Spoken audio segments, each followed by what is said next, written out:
Are you someone who tries to drive while distracted by your phone? Someone who props it on the steering wheel or peeks down at it for a glance? Or just scrolls and scrolls? If so, you could be the next person to get into a fender bender, get a ticket, veer off the road, or even cause a crash that kills you or someone else. Enough already. Put the phone away or pay. Paid for by NHTSA. Introducing Instagram teen accounts, a new way to keep your teen safer as they grow, like making sure they always have their seatbelt on. All right, buckle up. Good job. New Instagram teen accounts, automatic protections for who can contact your teen and the content they can see. Welcome to the Covert Narcissism Podcast. I'm your host, Renee Swanson. I am not a therapist, and you are not a victim. At the end of every episode, I say, I wish you so much peace on your journey of healing. And I want to talk about that line for a minute because I want to ask you, like I've asked myself, what really is that journey of healing? What does it look like? How do you know if you're on it? How do you know if you're actually healing or just maybe surviving? Is there even such a thing as being healed, like fully healed? Today, I want to talk about this, all of this, in the most real and honest way that I know how. I want to explore what this healing looks like. Now, when I first left my marriage, I thought healing meant waking up one day and magically not hurting anymore. Boy, that didn't happen. I thought it meant I'd feel strong, happy, and peaceful all the time. Well, spoiler alert here, I didn't, and clearly that's not what healing means. So, what did I feel? I felt confused, angry, tired, exhausted, guilty for leaving, self doubt. All of these things were part of what I did feel. So, what does healing mean? I thought healing would mean I would feel happy again. I thought it would mean that I got back to normal, whatever normal is. Maybe what normal is who I used to be before this relationship, before everything happened. But that version of me didn't exist anymore. That version of you, it doesn't exist anymore. And so now what do we do? Healing is not about going backwards. It's about going forwards. It's not about going back to who we were or what we used to be. It's about becoming who we are. And that's when I realized healing doesn't feel good at first. It feels like grief. It feels like shaking off this identity that I had to wear just to survive, this facade that went on me just to get through what was going on, and I kind of buried myself underneath all of this. It's not about going back to who we were before, it's about becoming who you were always meant to be. Healing is learning to say that was not okay without immediately adding, but maybe it was my fault. It's not a destination. Healing is a relationship with yourself. It's one that gets more honest, more compassionate, and more empowered over time. You see, this journey of healing, especially from covert narcissistic abuse, is not linear. It's not this line we get on and we're riding, this bike across this line and we're here and then we go to our finish line. No, that's not what it looks like. It's more like a spiral staircase. And on that spiral staircase, you circle the same feelings and the same wounds and the same thoughts and the same disappointments over and over, but you do it from new levels of awareness. Your awareness goes up a little bit more with each time around that spiral staircase. So just because the feelings and the wounds are familiar to you doesn't mean you're stuck. It doesn't mean you're not making any progress. It just means you've gone one more layer around that staircase and you're back to seeing, the world from that same side, but you're a little higher up on your journey. So to talk about what healing really is, let's talk about what we're healing from. Okay? If I've broken a bone, that's a clear injury, and I know what I'm healing from. Like I fell down the steps, I broke my leg. That is what I'm healing from. That's a clear path. You can get an X-ray, you can get a cast on it, you can set up, surgery if you need it, physical therapy, doctor's appointments. You have a timeline. This length of time, no weight on your leg, and then this length of time you're in a wheelchair, and then you're on crutches, and then you get a walking boot, and you go through this progression. Covert narcissistic abuse, though, doesn't just break one part of us. It actually erodes us from the inside out. So, this is not healing from a broken leg or a bruise. This is from a poison that's gotten inside of us. And slowly, silently, over time, it's eroding us from the inside out. So you might remember a night where maybe you cooked his or her favorite dinner and you set everything up beautifully and you waited for them to come home. And when they came home, they didn't even look at you. They just walked right past you, silent. No hello, no comment on the smell of the food or acknowledgement of the effort. And so you gently ask, "Hey, is everything okay?" And they snap at you. "Why do you always need so much attention? Can't I have a little bit of space when I get home?" In that moment, something breaks inside of you, but you don't even realize it because you think that you are the problem. I should have waited longer. I should have asked if they would want dinner when they got home. I should have greeted them more with a smile and a hug. We internalize all of this. And this is what I mean when I say it erodes us from the inside out. So, what exactly are we healing from? We're healing from the chronic invalidation, being told that your feelings were too much, that your feelings were wrong, that your feelings don't matter. The subtle digs that chip away at your confidence and lead to these massive amounts of self doubt. The gaslighting, where your reality is constantly twisted until you can't trust your own memory and your own perceptions. Again, this is digging in on the inside and eroding from the inside. How about the emotional neglect? Being unseen, unheard, unmet for years, even in what looked like a normal relationship, but it's leaving you starved for validation and connection. You're starving from the inside out.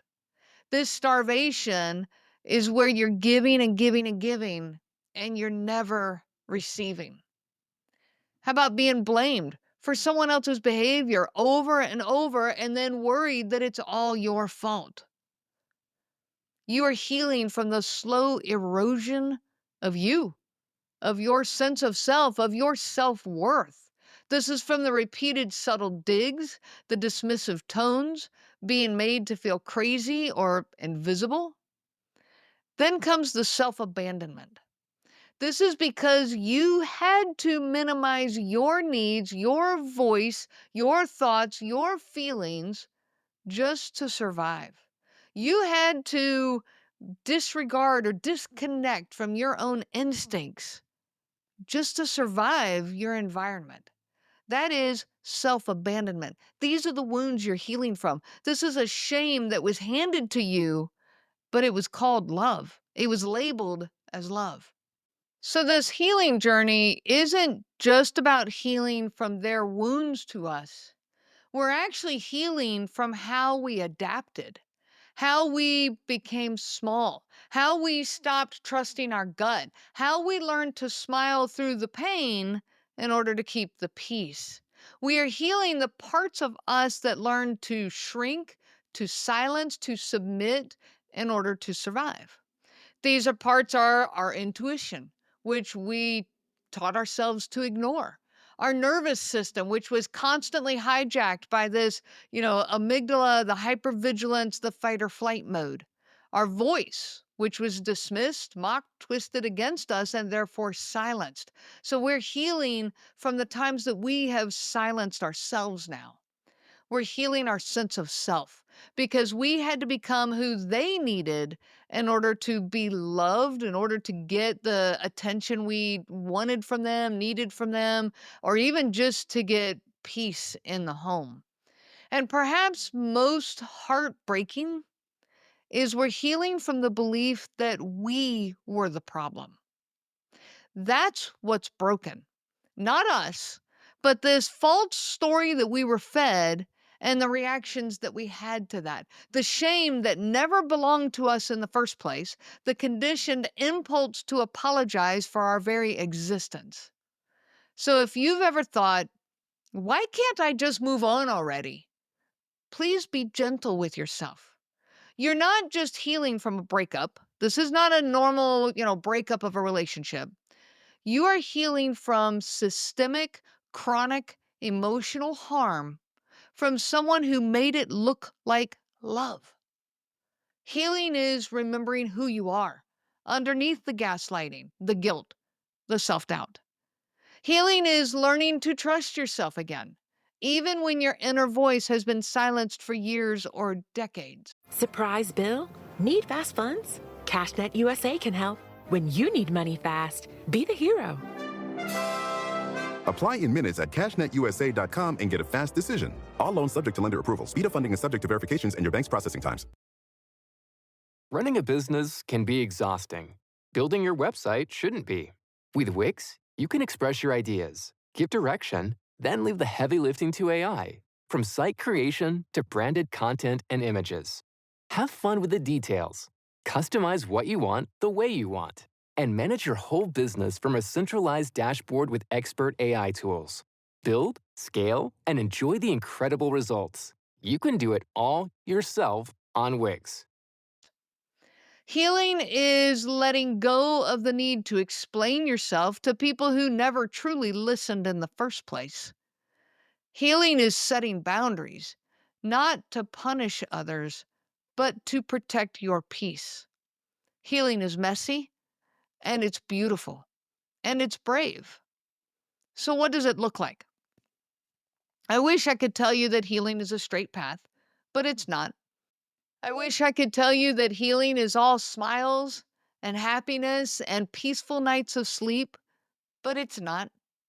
Healing is crying in the bathroom at work because a coworker raised his voice and it reminds you of your ex.